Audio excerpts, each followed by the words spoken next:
Over 1,000 residents receiving government assistance following a massive dump fire, the Prime Minister's bid to have a judge recused is rejected, and the withholding of Chinese passports as a way to control the foreign laborers. We've got these stories and a whole lot more. I'm your host Nikos Gavella, and this is the Tribune's Top 5.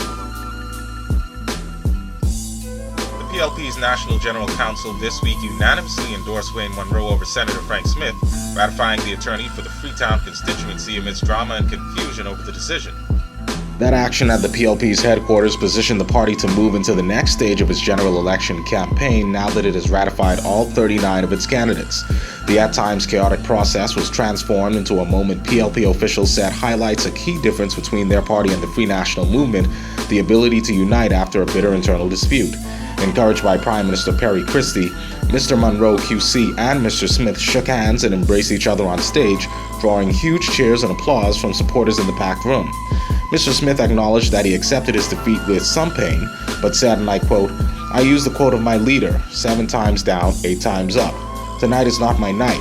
Tonight belongs to the PLP and to the successful candidate," end quote.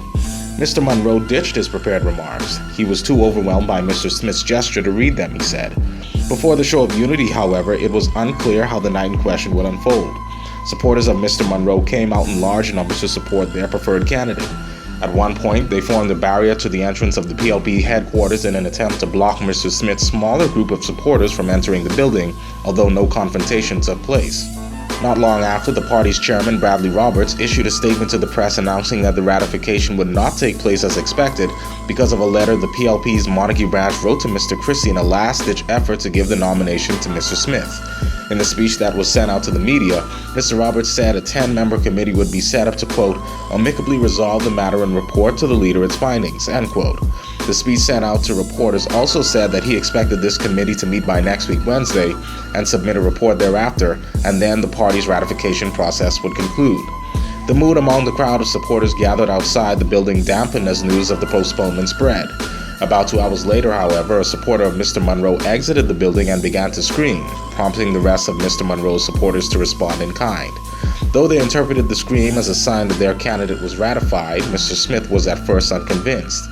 In a subsequent email statement to the media, however, Mr. Roberts said, and I quote, "Further update, NGC rather than any further delays overwhelmingly voted to endorse Wayne Munroe to carry the PLP banner in Freetown," end quote. Deputy Prime Minister Philip Brave Davis this week made a startling admission in the House of Assembly, saying Chinese nationals who entered the country to construct a $3.5 billion Bahama resort had their passports and work permits withheld, adding that this was done as a means to control the foreign laborers. While debating an amendment, which is considered companion legislation to the Trafficking in Persons Act, Mr. Davis said the Christie administration was concerned that the workers' documents had been held from their possession. In a later interview with the Tribune, Mr. Davis explained that the discovery was made sometime after the Christie administration took office in 2012 and several complaints were looked into. He said that he was not aware of whether the practice has continued, adding that a formal investigation would only follow complaints made to the Department of Immigration. Regarding the Penal Code amendment, Mr. Davis said, and I quote, "It stems from the amendment that was made to the Trafficking in Persons Act and the fundamental reason for the development and evolution of this specific offense, which has been dubbed an offense against humanity. It really finds its genesis in the manner in which employers treat employees. It really evolved from the fact that employers still believe that their businesses are plantations. That's the basis for it. Then, for example, the court in determining whether this offense has been committed, what they did with it, if you look at it, it usually comes from the workplace because we were very concerned, for example, with the construction at Bahama when they had the foreign workers there. You will find that their passports were held and their work permits were held, and that was a means to control them," end quote. Mr. Davis added, and I quote, "Apart from the fact that employees are concerned about keeping their jobs and they sometimes suffer under all sorts of conditions and suffer abuses, particularly where you have the foreign employer dealing with local employees, there are very often what I call cultural issues that exist, and then there is this resistance and reluctance on the part of the foreign employer to at least, we would ask them to embrace our culture and at least understand it, and when dealing with our local employees, treat them with the dignity and respect they deserve. So, Mr. Speaker, a number of our employees might find that what is happening to them might amount to an offense. It is like modern-day slavery, which has been identified not just in the Bahamas, but around the world," end quote. As part of the Bahar Mar deal, Parliament approved the issuance of 8,150 work permits for non-Bahamian construction workers, with a condition that no more than 5,000 permits would be utilized at any given time. Bahar Mar's general contractor is China Construction America. F&M leader Dr. Hubert Minnis this week pledged that his party will sell the Bahar Mar resort to a qualified and respectable purchaser who believes in Bahamians should the party win the next general election. In a statement posted on his Facebook page last Sunday, Dr. Minnis also said this buyer would use only Bahamian labor to complete the beleaguered resort, while again promising that his party would make public the details relating to the Bahar Mar deal and any other government dealings with Chinese investors.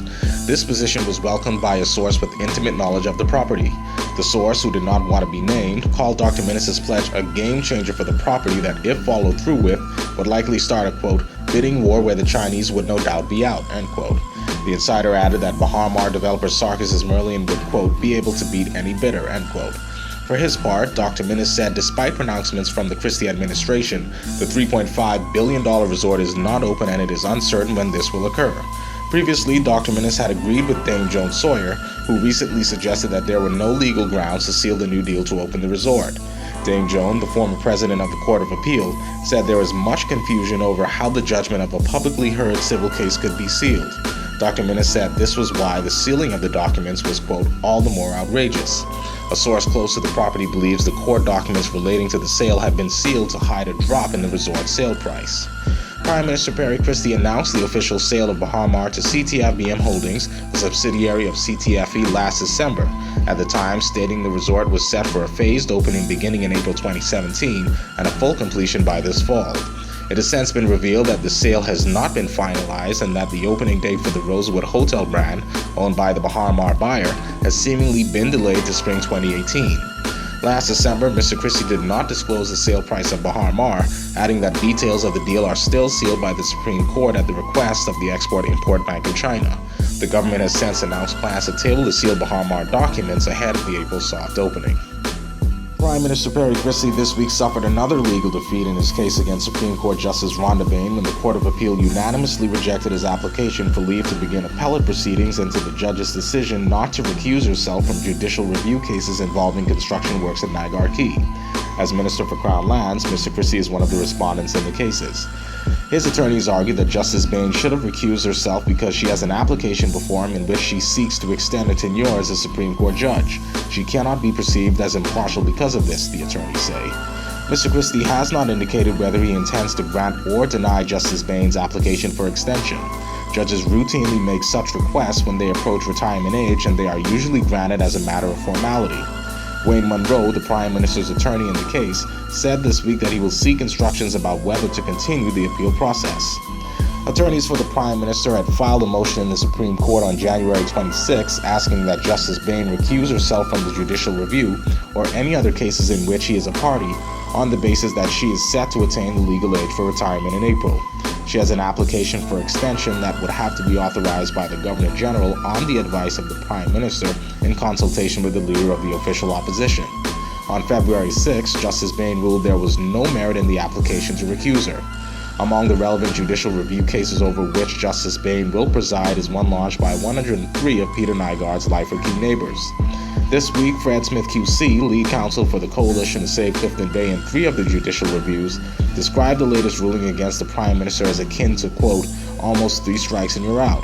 Mr. Smith said, and I quote, we are very pleased that the trials are going to get back on track, end quote, as a result of this week's ruling.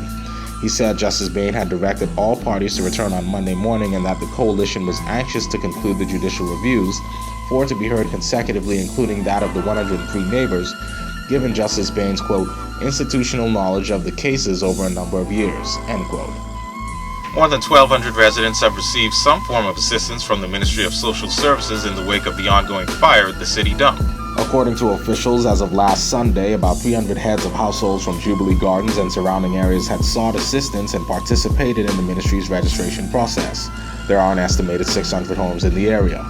In all, 875 adults and 393 children were able to receive assistance as a result of the registration process as of Sunday, according to a release from Bahamas Information Services this week.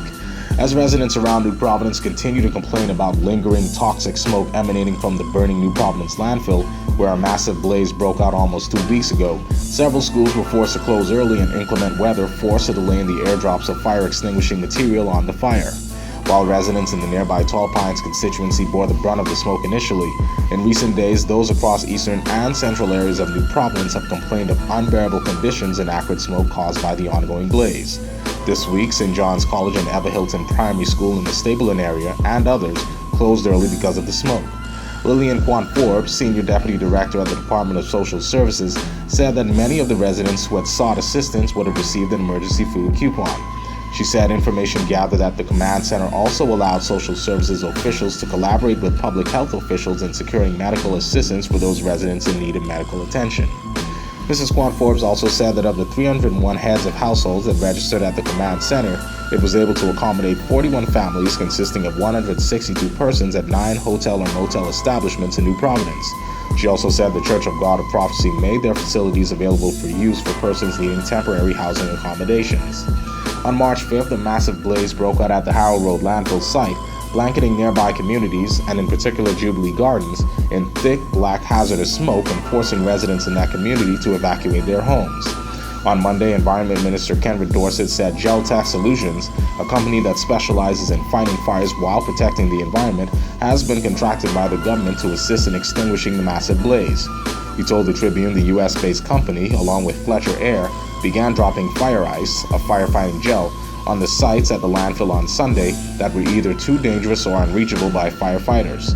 The airborne exercise will cost the government under $80,000 and is expected to continue over the next few days. Last Wednesday, Mr. Dorsett said there is no definite date set for when Jubilee Gardens residents will be able to return to their homes. Initially, officials said residents would have to wait 5 to 7 days. Social workers will remain at the Kendall G. Isaacs gym until 6 p.m. daily until officials give the all-clear for residents of Jubilee Gardens to return to their homes. Want to get in on the discussion? Well, here's how you can.